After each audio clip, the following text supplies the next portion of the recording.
What's your name? What's your name? What's your name? What's your name? What's your name?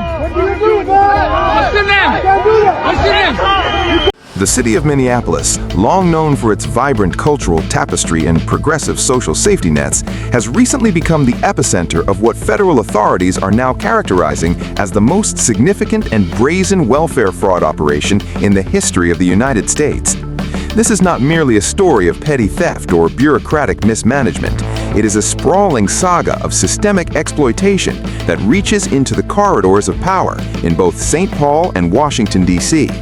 At the heart of this controversy is the arrest of Abdul Dahir Ibrahim, a Somali national whose presence in the country and subsequent involvement in a multi-million-dollar criminal enterprise has ignited a political firestorm. The scandal has transitioned from a local investigation in missing taxpayer funds into a national security emergency.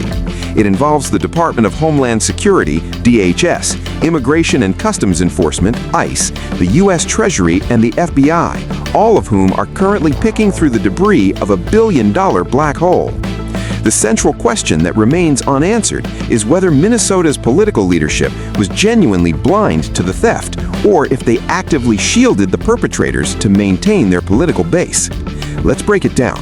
But before we do that, don't forget to drop a like and subscribe to our channel so as not to miss out on new developments. The catalyst for the current political explosion was the apprehension of Abdul Dahir Ibrahim. For weeks, ICE agents had been tracking Ibrahim, a man whose history with the American legal system was a litany of red flags that should have seen him deported decades ago. The 2004 removal order. Records indicate that an immigration judge ordered Ibrahim's removal from the United States back in 2004. Despite this final order, he remained in the country for over 20 years. International fraud history. Ibrahim was not a stranger to deceptive practices. He carried a prior conviction for asylum fraud in Canada, signaling a long-standing pattern of manipulating immigration systems for personal gain. The Minnesota Shield. In the United States, he managed to live comfortably in Minnesota, utilizing temporary protected status, TPS, and other legal loopholes that critics argue were facilitated by a sanctuary environment that discourages cooperation between local law enforcement and federal immigration authorities. When ICE finally apprehended him outside a property linked to a Minneapolis associate, the arrest was treated as the pulling of a decades-old loose thread. However, what came out with that thread was a web of political connections that shocked the nation. The photographic evidence. In an unusual and highly calculated move, the Department of Homeland Security did not simply release a standard mugshot following Ibrahim's arrest. Instead, they published a series of photographs that directly implicated the highest levels of Minnesota's democratic establishment. The images depicted Ibrahim, a man with a 20-year-old deportation order, smiling and posing with Governor Walz, the state's top executive, who has consistently defended the integrity of Minnesota's social programs. Representative Ilhan Omar, the polarizing congresswoman who has frequently criticized ICE and immigration enforcement. State Senator Omar Fate, a self-described Somali-American socialist who is discovered to have written a formal letter of recommendation for Ibrahim during his immigration proceedings. Council member Jamal Osman, a key figure in Minneapolis local government. These were not just casual encounters at public rallies. The photos, combined with Senator Fate's letter of recommendation, suggested that Ibrahim was not a fugitive hiding in the shadows, but a man who was welcomed into the inner circles of Minnesota's political elite. This revelation shifted the narrative instantly. The investigation was no longer just about a Somali fraudster. It was about the people who stood next to him while he allegedly milked the system dry. Quantifying the theft. As federal agencies dug deeper, the scale of the financial exploitation grew exponentially. While initial reports focused on a $30 million theft, the federal assessment soon revealed that Minnesota was sitting on nearly $1 billion in welfare fraud, spread across programs that the state claimed were properly supervised. The breakdown of these losses reveals a systematic pillaging of the taxpayer. Child nutrition exploitation, over $300 million was siphoned through fake child feeding sites, most notably through the Feeding Our Future program. Investigators found that sites claimed to be feeding thousands of children a day who did not exist.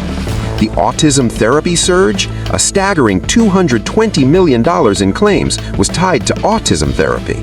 Federal auditors discovered a gold rush of new providers, many with no medical background, claiming to treat ghost patients who were never actually diagnosed.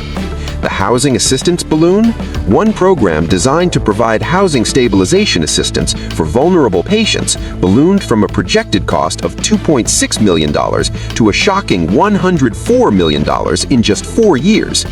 Widespread visa fraud?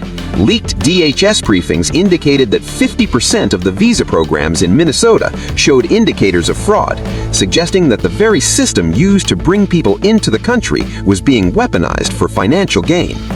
The Feeding Our Future scandal resulted in 78 individuals charged, with 56 convictions already secured. However, federal officials like Stephen Miller have warned that these figures represent only the very top of the surface. The al-Shabaab connection and national security. The most alarming aspect of the investigation involves where the money went.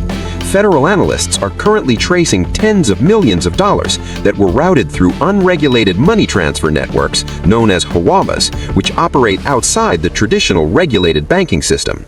The Treasury Department, under Secretary Bessent, is investigating allegations that these funds were diverted to al-Shabaab, a terrorist organization in Somalia tied to al-Qaeda. This one sentence turned a welfare scandal into a national security crisis. If taxpayer dollars meant to feed hungry children in Minneapolis were instead used to buy weapons for terrorists in the Horn of Africa, the political consequences for Governor Walz and the Biden-Harris administration would be catastrophic. The defense and deflection of Ilhan Omar. When the spotlight turned toward Representative Ilhan Omar, her response only served to intensify the controversy. Rather than offering a standard condemnation of the fraud, she opted for a strategy that critics labeled as gaslighting. The victim narrative. I want to say, this also has an impact on Somalis because we are also taxpayers in Minnesota. We also could have benefited from the program and the money that was stolen. Omar argued that the Somali community itself was the primary victim because they could have benefited from the stolen money. Critics noted that this ignored the fact that the perpetrators were themselves members of that community's elite. Deflecting to the FBI. When asked about the potential funding of terrorism, Omar stated that if there was a linkage in the money that they had stolen going to terrorism, then that is a failure of the FBI and our court system in not figuring that out and basically charging them with these charges. If money reached al-Shabaab, it was a failure of the FBI for not catching it, effectively shifting the blame from the fraudsters and the state's lack of oversight to federal law enforcement. The Nazi comparison. Rhetoric. It reminds me of the way the Nazis described Jewish people in Germany. This sparked an immediate backlash from Jewish organizations and Republican lawmakers who accused her of using inflammatory rhetoric to hide a massive criminal enterprise.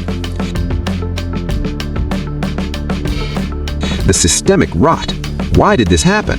The investigation has uncovered what many describe as systemic rot in the Minnesota Department of Human Services and the Department of Education.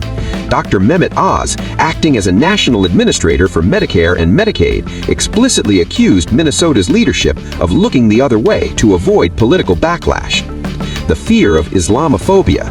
Investigators suggest that state auditors were afraid to flag suspicious activity in Somali-run nonprofits for fear of being labeled racist or Islamophobic by influential politicians like Omar and Ellison. Political reciprocity. Republican critics argue that Walz's administration relied on these community leaders for votes and campaign donations, creating a protection racket where state funds were exchanged for political loyalty. The failure of education officials. Despite the FBI building a massive case against Feeding Our Future, the Minnesota Department of Education continued to authorize payments to the group for months, ignoring clear red flags and internal warnings from lower-level staff. The federal ultimatum to Governor Walz. While the public focused on the political shouting matches, federal agencies began applying financial pressure. Behind closed doors, officials from the Centers for Medicare and Medicaid Services, CMS, concluded that Minnesota had lost control of its spending. Governor Walz was given a strict deadline of December 17th to provide internal memos regarding the Feeding Our Future red flags, communication logs between his office and the individuals now under indictment, and a comprehensive plan to reform the state's oversight of Medicaid-funded programs. The warning was clear. If the state could not prove it could contain the fraud, billions of dollars of federal health funding would be restricted or frozen. This would create a fiscal crisis for the state of Minnesota, potentially forcing massive cuts to legitimate social services. A multi-state manhunt and the road ahead. The arrest of Ibrahim was not the end of the operation. It was the opening salvo in a 3-month manhunt stretching across 3 states. ICE and the FBI are currently tracking several other high-level associates who allegedly helped launder the $30 million that Ibrahim is accused of stealing. The investigation has now moved into a phase of tracing the international money trail.